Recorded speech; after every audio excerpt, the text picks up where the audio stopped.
शांताकारं भुजगशयनं पद्मनाभं सुरेशं विश्वाधारं गगनसदृशं मेघवर्णं शुभांगं लक्ष्मीकान्तं कमलनयनं योगिभिर्ध्यानगम्यं वन्दे विष्णुं भवभयहरं सर्वलोकैकनाथम्।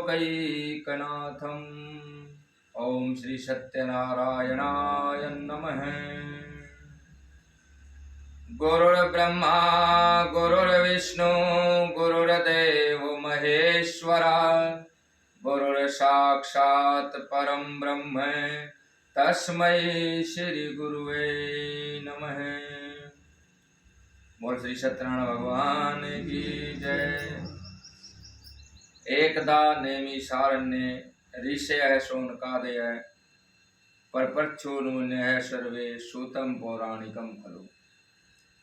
जब भी कोई ज्ञान वृद्धि की बात, कोई शास्त्र सम्मत बात या कोई कथा प्रारंभ होती है, जब किसी को ज्ञान प्राप्त करना हो तो कहाँ से होती है? प्रश्न पूछने से। नेमि सारण्य तीर्थ है, युग चाहे कोई भी रहा हो। नेमि सारण्य तीर्थ में शौनक आदि 88,000 ऋषि नाम चर्चा के लिए। नाम चर्चा का मतलब क्या है? भगवान के विषय में वार्तालाप करना, किसी की चर्चा चुगली नहीं, नाम चर्चा के भगवान के नामों का पठन पाठन करना, उनका अध्ययन करना, उनकी कथाओं के बारे में सुनना, बारंबार मन में आने वाले संशय को दूर करने के लिए श्री सूत जी महाराज आदि, श्री सुखदेव आदि जो ऋषि लोग हैं, उनसे अपने संशय को दूर करना। नेमि सारण्य में बैठे हैं शौनक आदि 88,000 ऋषियों ने एक बार सर्वशास्त्र ज्ञाता श्री सूत जी महाराज से ये पूछा कि हे प्रभु, इस कली काल में जो सभी लोगों को, यह नहीं कि किसी एक वर्ग विशेष को, सभी लोगों को सुख देने वाला, कम समय और कम धन में संपूर्ण फल की प्राप्ति कराने वाली पूजा पाठ और उस कथा का क्या नाम है, उस ईश्वर का क्या नाम है जो भगवान जिस स्वरूप में अत्यंत कम समय में और अत्यंत कम पैसे में संपूर्ण फल देते हैं। अब सूत जी कहते हैं कि हे ऋषियों, आपने तो बहुत अच्छी बात पूछी है। आपने तो वो प्रश्न पूछा कि जो प्रश्न एक बार नारद जी ने भगवान श्री विष्णु से पूछा था। एक बार की बात है कि नारद जी तीनों लोकों में विचरण करते हुए अंत में बैकुंठ को पहुंचे। बैकुंठ में जाकर के उन्होंने शंख चक्र गदा पद्मधारी भगवान श्री हरि की प्रार्थना करी, उनको प्रणाम किया। उनसे जाकर के कहा कि हे प्रभु, मैं आज संपूर्ण सृष्टि का चक्र लगा करके आया और मैंने देखा कि मृत्युलोक में कहा? पृथ्वी पर। मैंने देखा कि मृत्युलोक में सभी दुखी हैं, कि कोई तन दुखी, कोई मन दुखी, कोई धन बन रहत उदास, थोड़े थोड़े सब दुखी, एक सुखी राम का दास। नारद जी ने कहा कि मैंने देखा वहां पर संसार में जाकर के कि कोई तन से दुखी है, पुत्र भी ठीक है, आज्ञाकारी भी है, धन दौलत भी है, जमीन जायदाद भी है, अन्न के भंडार भरे पड़े हैं, लेकिन शरीर में रोग है, काया में रोग है। सामने खाद्य पदार्थ रखे हैं, अच्छे अच्छे पकवान रखे हैं, लेकिन किसी भी कारण से, किसी शारीरिक बीमारी के कारण उसको खा नहीं सकता। कोई मन दुखी, किसी का शरीर स्वस्थ है, बच्चे भी आज्ञाकारी हैं, अन्न और धन के भंडार भी भरे हैं, परंतु उसे मन में दुख है। उसके किसी पड़ोसी को लेकर के दुख है, किसी भाई की प्रगति को लेकर के दुख है, किसी अन्य जो जिसका कोई कारण नहीं है। मन क्यों दुखी होता है? मन दुखी होता है अकारण, जिसका कोई कारण नहीं है। कि कोई मन से दुखी है, कोई धन में रहत उदास, किसी किसी के पास सब कुछ है लेकिन धन नहीं है, शरीर स्वस्थ है, पुत्र आज्ञाकारी है, लेकिन धन नहीं है, खाने के लिए भोजन नहीं है, कि थोड़े थोड़े सब दुखी। नारद जी कहते हैं प्रभु, मैंने देखा इस संसार में सुखी कोई नहीं था, सभी दुखी थे, कि थोड़े थोड़े सब दुखी, एक सुखी राम का दास। कि इस संसार में जिसे कष्टों का घर कहा गया, इस संसार में सभी दुखी थे। उन सब के कष्ट को दूर करने का आप एकमात्र ऐसा उपाय बताइए कि जो कम समय और कम धन में हो जाए। अब श्री हरि कहते, हे नारद, इस संसार में न कोई सुख दुख कर दाता, इस संसार में कोई सुख और दुख दे नहीं सकता, कोई सुख और दुखों को देने वाला नहीं है। यहां पर किस लिए आते हैं हम? कि अपने कर्मों को करने के लिए, अपने कर्मानुसार दुख पाने के लिए। भगवान कहते हैं कि जैसे तुलसीदास जी ने कहा है कि बंदे कर्म देख के करना, कर्मों की बुरी मार है। बंदे कर्म देख के करना, कर्मों की बुरी मार है। कोई कर्म किए राजा दशरथ ने, जन्मे पुत्र 4 हैं, और वो भी पानी पिला नहीं सके जिसके घर में राम अवतार है। इसलिए बंदे कर्म देख के करना, कर्मों की बुरी मार है। क्योंकि भगवान श्री राम जो है वो मर्यादा पुरुषोत्तम थे। उनके पिता को यह श्राप लगा था कि जब अंत समय आएगा आपके पुत्र आपको जल पिलाने के लिए वहां उपस्थित नहीं होंगे, और वही हुआ, कर्मानुसार फल हो गया। राजा दशरथ कि कोई कर्म किया राजा दशरथ ने, जन्मे पुत्र 4 हैं, वो भी पानी पिला नहीं सके जिसके घर में राम अवतार है। अब कहते हैं कि बंदे कर्म देख के करना, कर्मों की बुरी मार है। कोई कर्म किए थे पांडवों ने, छोड़ने पड़े घर बार है, और वो भी सुख से रह ना सके जिसके संग में कृष्ण मुरार। महाभारत में जिनके साथ में भगवान श्री कृष्ण थे, जिन पांडवों के साथ में, लेकिन उनके कर्म को वो टाल नहीं सके। इस संसार में आया है, जैसा कर्म किया है वैसा ही भोगना पड़ेगा। तो इसीलिए जिसके संग में कृष्ण मुरार हैं, उन पांडवों को भी दुख देखना पड़ा। इस कलयुग के अंदर दुखों का कारण हम सब कहते हैं कि कलयुग आ गया, कलयुग आ गया। दुखों का कारण क्या है? दुखों का कारण कहीं बाहर से नहीं है।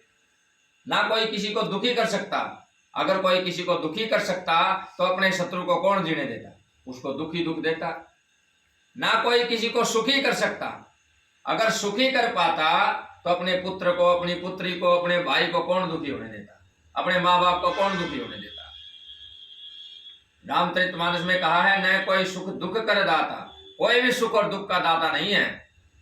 यहां तो सब अपने कर्मानुसार भोगने आता है। यहां जो कलयुग आ गया, कलयुग आ गया हम रट लगाते हैं, यह कलयुग कहीं बाहर से नहीं आया है।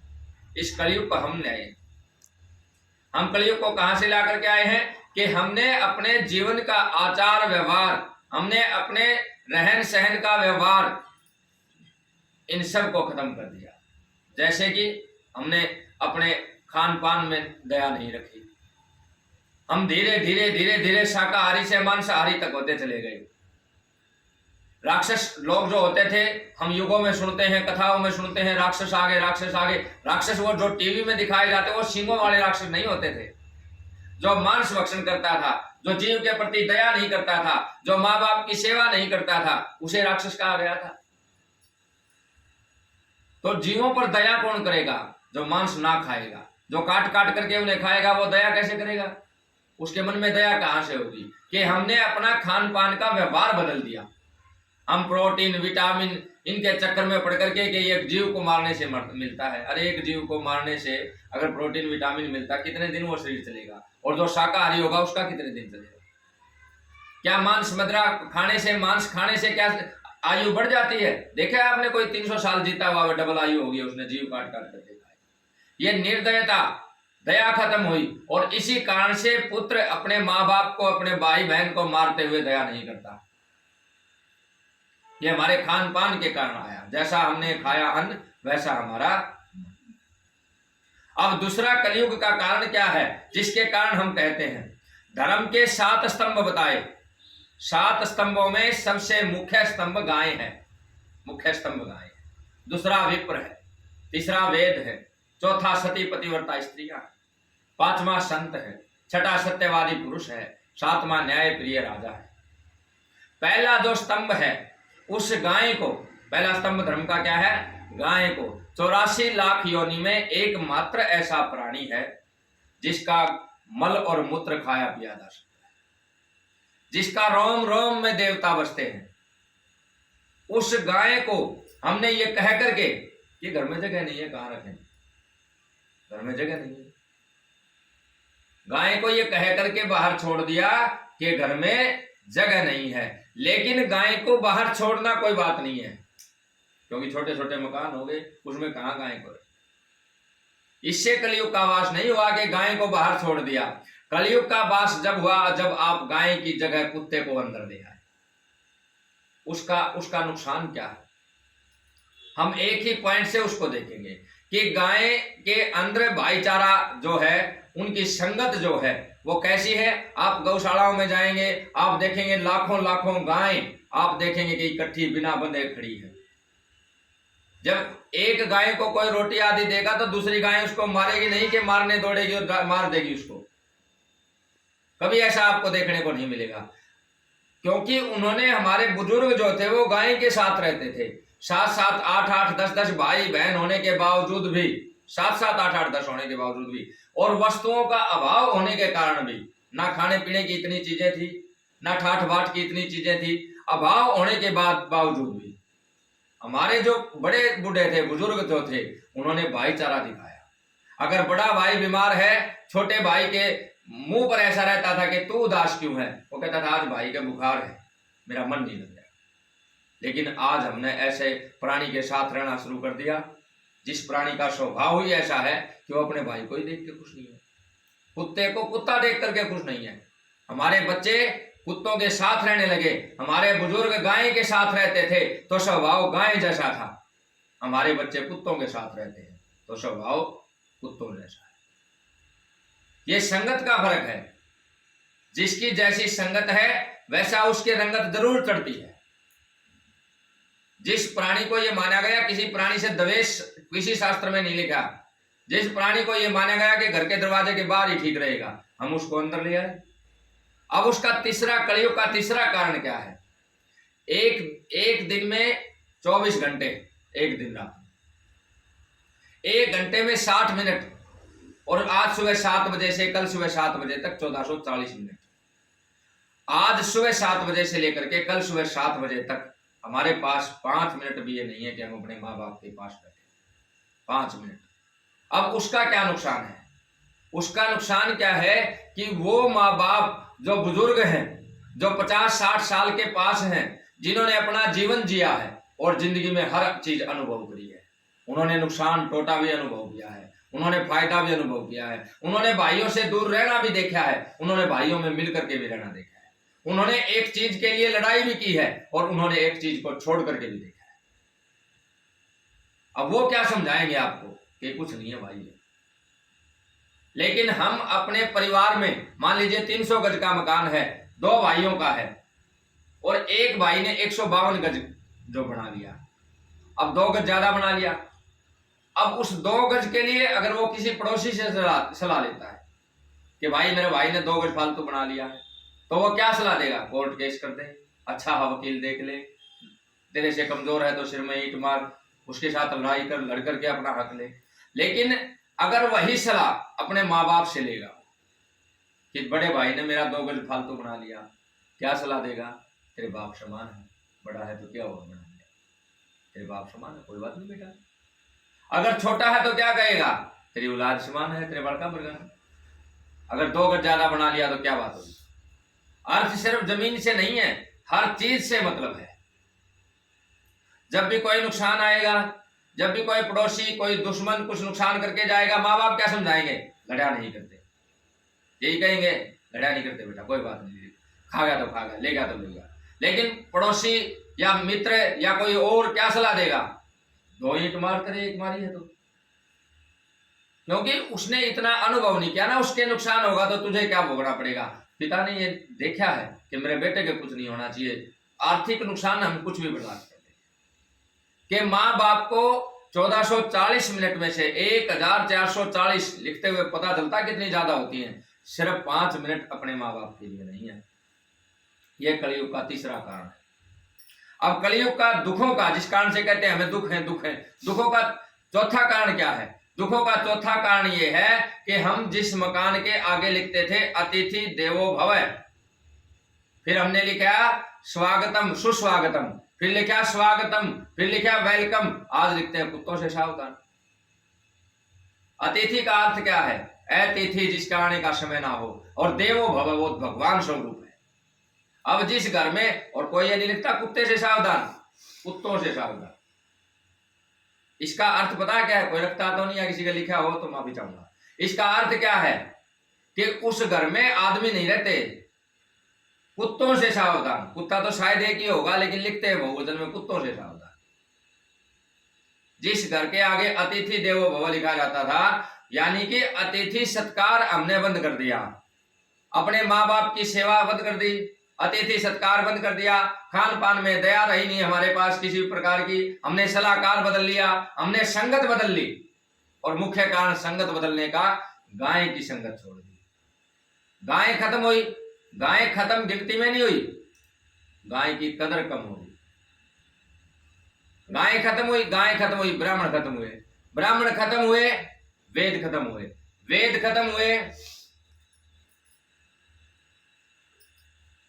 वेदों के खत्म होने का सती पतिव्रता धर्म निभाने वाली स्त्रियां खत्म हुई, सती पतिव्रता स्त्रियां खत्म हुई, संत खत्म हुए, संत खत्म हुए तो दुख हो गया। उसके बाद असत्यवादिता और न्याय खत्म हो गया। तो भगवान ने कहा कि हे नारद, इस दुखों का कारण स्वयं इंसान है, कोई दूसरी चीज नहीं है, और इन दुखों को दूर करने के लिए सत्यनारायण भगवान की कथा अगर आप करवाते हैं, अगर सत्यनारायण भगवान की कथा करते हैं, तो ही इससे फायदा होगा। अब नारद जी ने कहा किसी ने इस कथा को किया है? कि हाँ किया है। सुंदर काशीपुर नगरी में शतानंद नाम का ब्राह्मण था, जिसने इस व्रत को किया, और इस व्रत को करने से उसको सुख प्राप्त हुआ। भिक्षा मांग करके गुजारा करता था कि एक बार जब भिक्षावर्ती के लिए वो गया था, भगवान विष्णु ने वृद्ध ब्राह्मण का रूप धारण करके उस ब्राह्मण से कहा कि हे ब्राह्मण, आप नित्य भिक्षा क्यों मांगते हैं? ब्राह्मण ने कहा, प्रभु पेट गुजारे के लिए मांगता हूं, अगर आपके पास कोई उपाय है तो आप उस उपाय को बता दीजिए। उस ब्राह्मण ने, वृद्ध ब्राह्मण ने कहा कि हे विप्र, आप आज से भगवान श्री सत्यनारायण का व्रत और उनकी कथाएं करना। जितना उसे भिक्षा में मिला वो दूध और अन्न लेकर के घर गया, प्रसाद बनाया, और सभी बंधु बांधवों सहित सत्यनारायण का पूजन किया, और सत्यनारायण के पूजन से उसके घर में हर प्रकार की सुख समृद्धि होने लगी, सभी प्रकार से उसका कार्य अच्छा चल पड़ा, धन धान्य की वृद्धि हुई। और इस प्रकार एक दिन की बात है कि एक लकड़हारा लकड़ियां बेच करके जो अपना गुजारा करता था, लकड़ियां लेकर के बेचने के लिए आया हुआ था। उसने सोचा कि ब्राह्मण के घर से जलपान कर लूं। जलपान के लिए उस विप्र के घर में गया, अंदर जाकर के देखा कि एक बार उन्होंने देखा कि सत्यनारायण भगवान का पूजन चला हुआ है। लकड़हारे को ज्ञान नहीं था। आरती पूजा के बाद उन्होंने ब्राह्मण से पूछा कि आप किसका पूजन कर रहे थे? उन्होंने कहा, ब्राह्मण ने कहा कि श्री सत्यनारायण भगवान का। कि इससे क्या होता है? कि इससे ये होता है, मैं भिक्षावृत्ति से गुजारा करता था, लेकिन आज मेरे घर में सब तरह के ठाठ है। तो उस ब्राह्मण से ये कथा सुन करके लकड़हारा घर गया, अपनी पत्नी से कथा के बारे में बताया। जितने की लकड़ियां पहले बिकती थी उससे 4 गुना वो लकड़ियां बिकी। उन्हें बेच करके प्रसाद ग्रहण कराया, प्रसाद लेकर के सभी बंधु बांधवों सहित कथा करी, और कथा के उपरांत ब्राह्मण और वो लकड़हारा दोनों इस संसार में सुख भोग करके अंत में वैकुंठ को प्राप्त हुए। बोल श्री विष्णु भगवान की। अब कथा आती है कि एक बार उल्कामुख नाम का राजा था, जो जितेंद्रिय था, सत्यवादी था, कमल के समान मुख वाली उसकी धर्मपत्नी थी। और एक बार की बात है कि वो भद्रशिला नदी के तट पर सत्यनारायण भगवान का पूजन करने लगे हुए थे। उसी समय साधु नाम का वैश्य आया। उन्होंने देखा कि पूजा चल रही है। उन्होंने राजा से पूछा कि हे राजन, आप किन का पूजन कर रहे हैं और क्यों कर रहे हैं?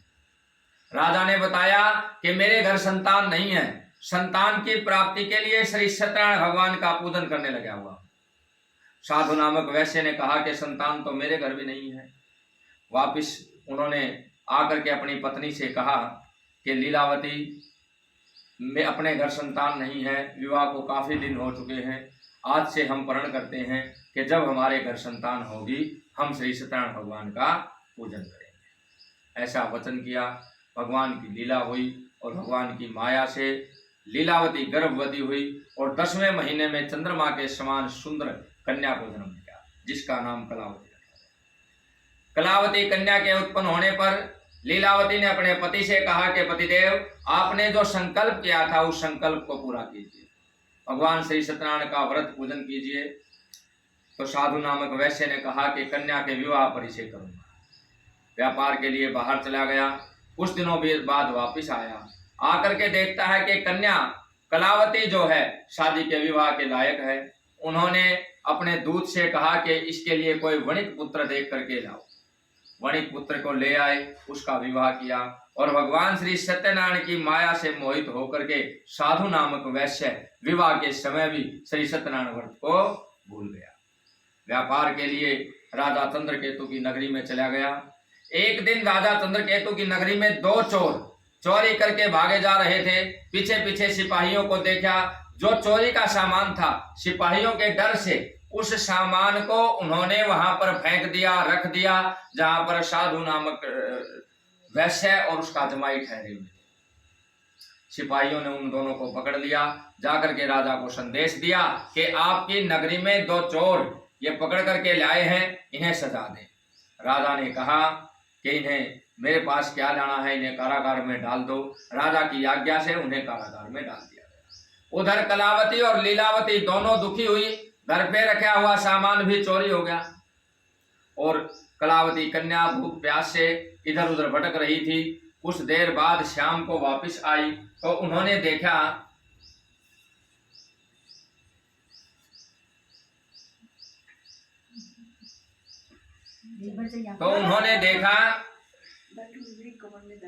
कि सत्यनारायण भगवान का पूजन चला हुआ था। जब शाम को वापस आई तो लीलावती ने पूछा, कहाँ थी और तेरे मन में क्या है? कलावती कन्या ने बताया कि मैं सत्यनारायण भगवान की पूजा करने सुनने गई हुई थी, उनकी कथा चली हुई थी, वहां से ये प्रसाद ले आई हूँ, प्रसाद ग्रहण किया। सत्यनारायण भगवान की पूजा का वृत्तांत सुनकर के लीलावती ने भगवान के सामने खड़े होकर के ये कहा कि हे प्रभु, हमने भी इस व्रत का संकल्प किया था, क्षमा करें, हम इस पूजा को करेंगे। बंधु बांधवों सहित पूजा को किया, अक्षमा याचना करी। भगवान दयालु हैं, दया सिंधु हैं, उन्होंने उसे अक्षमा किया और राजा चंद्रकेतु को सपने में दर्शन दे करके कहा कि हे राजन, जिन दोनों चोरों को तुमने पकड़ा है दरअसल वो चोर नहीं है, उन्हें सुबह छोड़ दो। राजा चंद्रकेतु ने सुबह सपने के विषय में बताया और सबने ये जवाब दिया कि जो सपने में दिखाई दिया है उस विषय पर एक बार उन दोनों चोरों से पूछ लो, अगर बातें समान हैं, एक साथ यही बातें हैं, तो आप उन्हें छोड़ दो। सुबह जब उन्हें बुलाया गया, पूछा गया, वैश्य ने कहा कि हाँ, हम फला फला नगर के वैश्य हैं, व्यापार के लिए यहाँ पर आए थे। तो राजा चंद्रकेतु ने दोनों को वस्त्र आभूषण दुगना धन दे करके छोड़ दिया। धन को लेकर के समुद्र के किनारे गए। भगवान ने दंडी स्वामी का वेश धारण करके साधु नामक वैश्य की परीक्षा के लिए उनके पास जाकर के पूछा कि हे सेठ जी, क्या है इसमें? तो उन्होंने कहा, साधु नामक वैश्य ने कहा कि हे बाबा, हे महात्मा, हे संत, इसमें कुछ नहीं है, इसमें तो बेल पत्ते भरे हैं। भगवान ने कहा तथास्तु। और ऐसा कहते ही उस सारे धन का, उस गठरी का बेल पत्ते बन गए। वो दंडी स्वामी वेशधारी जो भगवान नारायण थे कुछ दूर पर जा खड़े हुए। कुछ देर बाद साधु नामक वैश्य ने गठरी को फूला हुआ देखा। खोल करके देखा तो धन के बेल और पत्ते बन चुके थे। अब इतना सुनते ही उस साधु नामक वैश्य ने बेहोशी आ गई और उनके जमाई ने जल आदि छिड़क करके उन्हें होश में लाया। होश में लाने के बाद कहा, पिताश्री, ये सब काम उस साधु का किया हुआ है, उस महात्मा का किया हुआ है। दोनों दंडी वेशधारी भगवान के पास गए, अक्षमा याचना करी। भगवान ने उन्हें अक्षमा किया और उनसे कहा कि जाकर के भगवान श्री सत्यदेव का पूजन करना। दोनों वहां से चले, धन लेकर के आए। अपने घर पर संदेशा भिजवाया कि दोनों सेठ जी आए हैं, दोनों माँ बेटी आकर के धन की गठरी को ले जाएं। कलावती कन्या और लीलावती दोनों पूजा करने लगी हुई थी। कलावती कन्या ने यह सोच करके कि मेरा असली सत्यनारायण भगवान तो वो हैं, पूजा को बीच में छोड़ दिया और लीलावती ने अपना पूजन पूरा किया, प्रसाद ग्रहण करके गई। साधु नामक वैश्य तो दिखाई दिया, लेकिन उनका जमाई जो था, वो जामाता जो था, वो दिखाई नहीं दिया। जिस कारण से पूरा परिवार विलाप करने लगा। आकाशवाणी हुई कि हे साधु, तेरी पुत्री मेरा प्रसाद त्याग करके आई है, पुनः जाओ और जाकर के भगवान का पूजन करे, प्रसाद ग्रहण करे, फिर आकर के इसके पति के दर्शन होंगे। वापिस गई, भगवान का पूजन किया, प्रसाद ग्रहण किया और वापिस आकर के देखती है कि उसका पति भी वहीं पर था। सारा परिवार सकुशल घर आया। बहुत दिनों तक सुख भोग करके अंत में वैकुंठ को चले गए। बोल श्री सत्यनारायण भगवान की जय हो। एक और कथा है। तुंगध्वज नाम का राजा था, जिन्होंने भगवान का प्रसाद त्याग करके बहुत दुख पाया था। एक बार वो वन में वन्य पशुओं के लिए शिकार के लिए गया हुआ था। वहां पर देखता है कि कुछ ग्वाले भगवान का पूजन करने लगे हुए हैं। उन ग्वालों को देख करके भी राजा ने ना तो प्रसाद ग्रहण किया, ना ही उनके पास गया, ना ही पूजा में सम्मिलित हुआ। वापिस आकर के देखता है कि उसकी नगरी नष्ट हो चुकी थी। सभी गुरुजनों ने बताया कि आपने सत्यनारायण भगवान का प्रसाद त्यागा है, अवहेलना की है, इसीलिए नगर नष्ट हुआ है। वापिस आया, जंगल में जाकर के ग्वालों के साथ भगवान श्री सत्यदेव का पूजन किया और सत्यदेव का पूजन करने के उपरांत वापिस आकर के देखता है कि उसकी नगरी वैसे ही पूरी की पूरी तरह से ठीक ठाक है। इसी प्रकार से श्री सत्यनारायण भगवान का पूजन करना चाहिए। इनके प्रसाद की अवहेलना कभी नहीं करनी चाहिए। बोल श्री सत्यनारायण भगवान की जय।